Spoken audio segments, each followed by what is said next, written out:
We often say that backup is your last line of defense. But in a modern ransomware world, that backup is under attack. So we need to flip the script on ransomware. And the best way to do that is by having an immutable copy of your data inside a Cybervault. I'm Chris Hoff, Senior Product Marketing Manager here at Cohesity. And my name is Shelley Calhoun-Jones. I'm a Technical Marketing Director here at Cohesity. And I'm real excited to be here to talk with you today about cybervaulting. But before we jump into cybervaulting, let's take a quick look at the challenges, starting with ransomware recovery failure. As we all know, the threat landscape continues to evolve, and we're seeing threats becoming ever more aggressive. Not only are they targeting your backups, they're more destructive. And so for a lot of organizations, you may not be going through and doing rehearsals and fire drills, so you may not know the sheer breadth of the backup strategies that you currently have within your organization. And so when we say ransomware recovery failure, what that means is we may not be doing fire drills to really determine whether or not we're ready to recover. We also may have critical workloads or crown jewels, which may need additional security. And so that's where cybervaulting comes into play.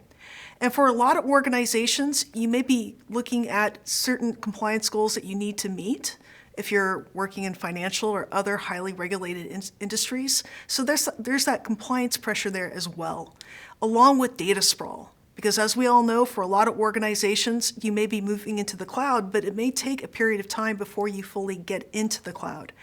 Also, we have companies that may have their data spread across different clouds or even in data centers.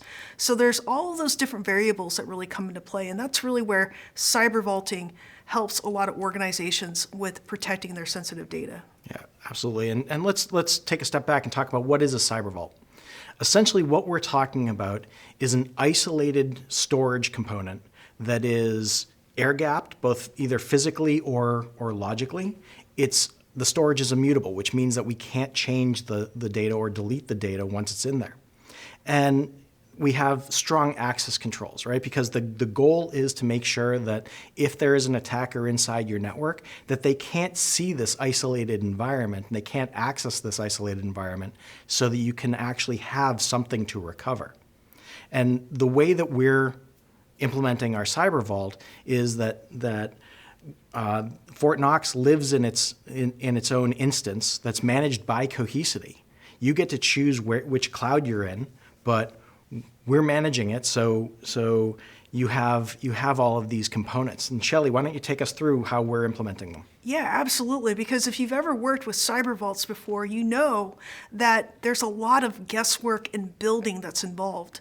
The benefit of FortKnox is that we manage the platform for you. You choose where you want that data to live, whether that be in AWS, GCP, or Azure, or maybe you want to manage it yourself within a Cohesity cluster. But the idea is that it helps reduce downtime, it helps simplify your compliance goals, and in addition, you get that cost optimization because you're not having to manage all that underlying infrastructure. And from a data perspective, having your data stored in a centralized repository means that it takes the guesswork out of it. Not only do you get data from a security perspective, but it also helps from a business intelligence perspective. Yeah, and by having the strong access controls and having the immutability in place, we're making sure that when the bad actors are in your environment, that they can't make those changes. Because remember, this is an ROI calculation for the attacker. They're doing everything they possibly can to make sure that you have no other choice than to pay the ransom. And by having things like MFA, which seems pretty straightforward, but having that is going to stop an attacker from getting in, or even having quorum controls where we have more than one person agreeing that a change needs to be made, ensures that if somebody does in fact find that isolated vault and they do somehow access it, that they're not able to make those changes. And so it gives you confidence that your data is actually going to be safe and that you're going to have something that is in fact recoverable. Now, we talked about reducing downtime, and that's really the goal of all of this, is we want to make sure that we can get back up and running faster. From a compliance perspective, because we are the ones who are managing that AWS or that Azure instance, you already have built-in compliance so that you can tell your regulators exactly what's happening without having to reinvent the wheel every time. And this altogether lowers our financial risk because, again, we're making a choice between paying a ransom and recovering data. And I think we all know what we would want to do.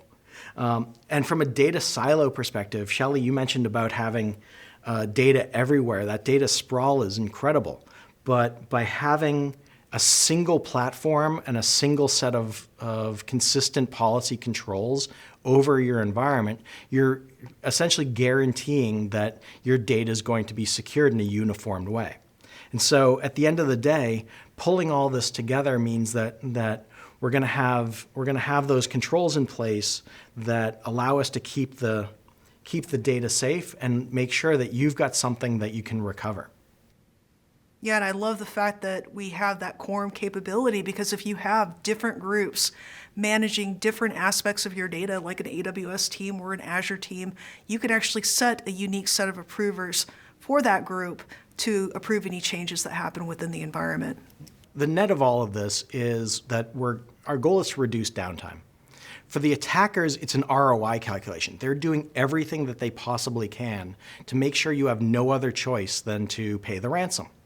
If you have an isolated vault, you've got a copy of data that you can recover.